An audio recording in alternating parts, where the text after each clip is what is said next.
भारत राष्ट्रीय कांग्रेस के महासचिव, पूर्व महासचिव रहे, पूर्व मंत्री रहे, हम सब के नेता आदरणीय डॉक्टर शकील अहमद साहब से निवेदन करूंगा कि अपना मार्गदर्शन और अपना आशीर्वाद बिहार प्रदेश के लोगों को आने वाले चुनाव के लिए दें और आने वाले समय में आपके नेतृत्व में एक बार फिर से बिहार में कांग्रेस की सरकार बने, ऐसा उद्बोधन के साथ मैं आपसे निवेदन करता हूं कि अपना मार्गदर्शन दें।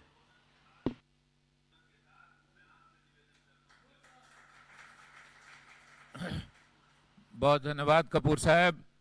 आपके साथ बैठे मेरे आवाज दीजिए, यहाँ आवाज मत बनाइए, आवाज खत्म कीजिए।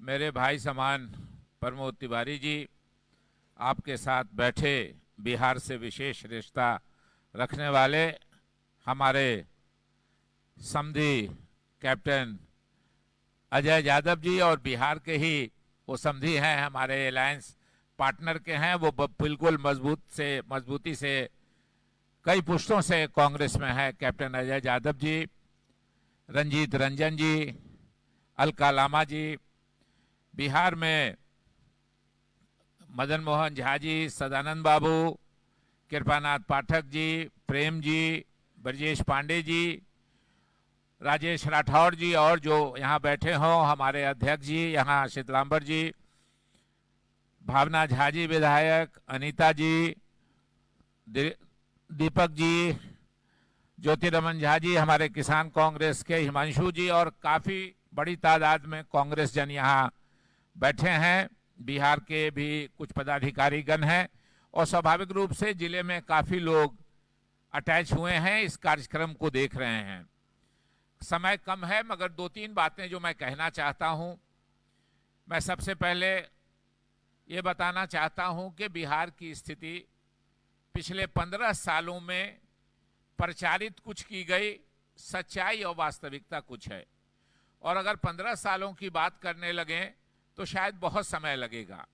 लेकिन दो तीन देश की भी और बिहार की भी जो ज्वलन समस्याएं हैं, हमारे नौजवान देश भर में बेकार हैं, बिहार में भी बेकार हैं, मिथिलांचल में भी बहुत बेकारी है, मिथिलांचल गरीब एरिया रहा है, और निश्चित रूप से ये जान के हमारे नौजवानों को, हमारे देश के लोगों को खुशी नहीं होगी, अफसोस लगेगा कि पिछले 45 सालों में बेरोजगारी इस देश में सबसे ऊंचे स्तर पर है।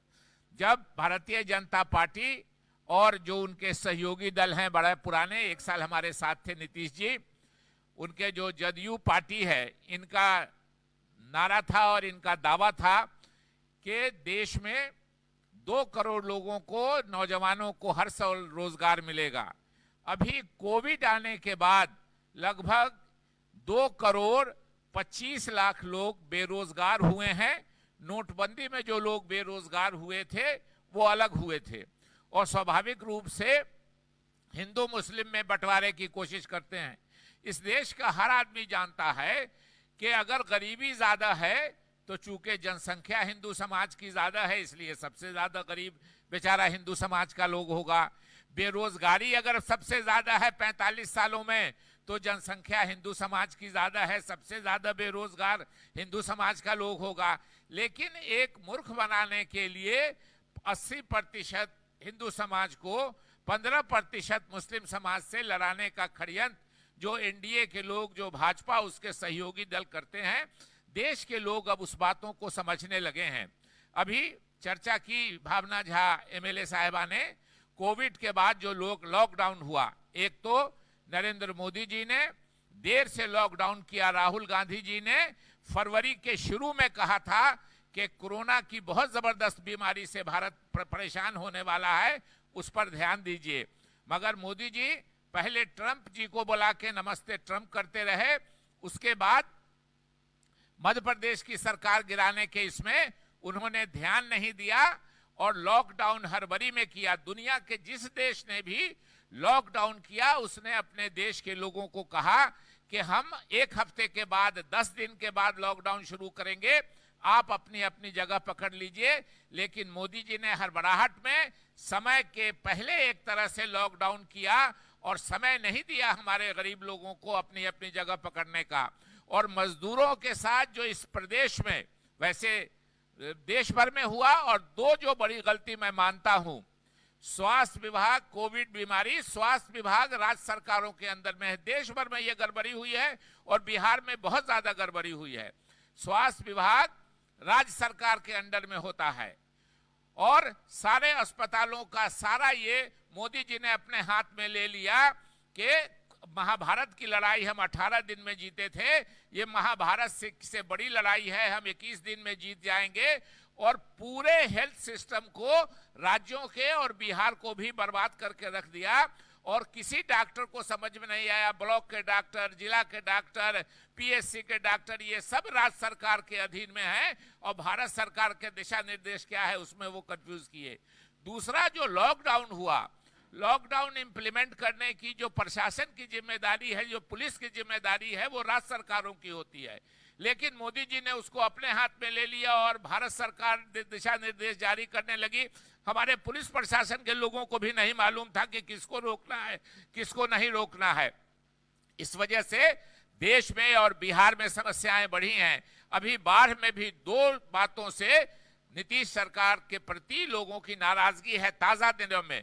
वैसे महिलाओं पे अत्याचार के इतने केसेस बिहार में कुछ दिनों से बढ़े हैं, लेकिन कोविड के लॉकडाउन में जो हमारे जो गरीब लोग शहरों से लौट के आ रहे थे, जो मजदूर शहरों से आ रहे थे, उनके साथ जो सड़कों पर दुर्व्यवहार हुआ है, इसलिए क्या भारतीय जनता पार्टी की राजनीति है, देश के और प्रदेश के लोगों को समझना चाहिए। एक तरफ हमारा मजदूर परेशान होकर आ रहा है और भारत सरकार और बिहार सरकार कोशिश कर रही है कि ये मजदूर वहीं रहें और जो बड़े पूंजीपति हैं उनका काम करें। और काम कैसे करें कि मजदूर कम हो जाएगा, कुछ न कुछ तो चला ही आएगा।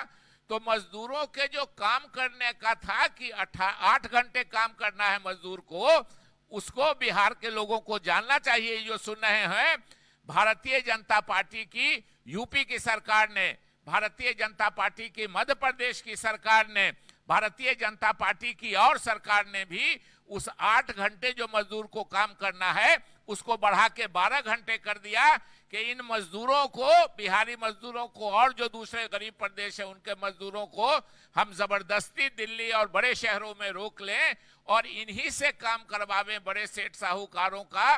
उनके काम का जो टाइम है वो बढ़ा के, समय कम है, इसलिए इस नाकारा सरकार को राज्य सरकार भी और भारत सरकार भी, मधुबनी में स्वाभाविक रूप से हमारा मिथिलांचल का गरीब भूभाग है, मधुबनी विकास के रास्ते में है और मैं अध्यक्ष जी से इस बात में सहमत हूं कि अगर सीटों की संख्या बढ़ेगी इस जिले में तो मधुबनी के लोगों की कांग्रेस पे आस्था है, साथ लेके सबको चलने की बात करेंगे और हम सब लोगों को जोड़ने की कोशिश करेंगे।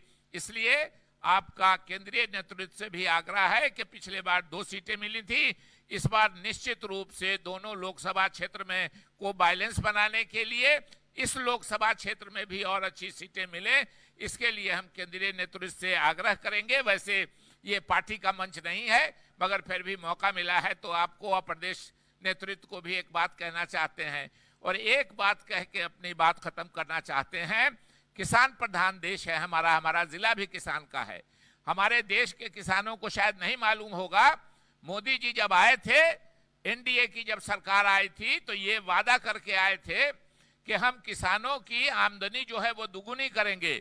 आप लोगों को जान के आश्चर्य होगा, भारत का कोई भी आदमी उससे खुश नहीं हो सकता है कि 14 सालों में इस देश के किसानों की आमदनी सबसे निचले स्तर पर है।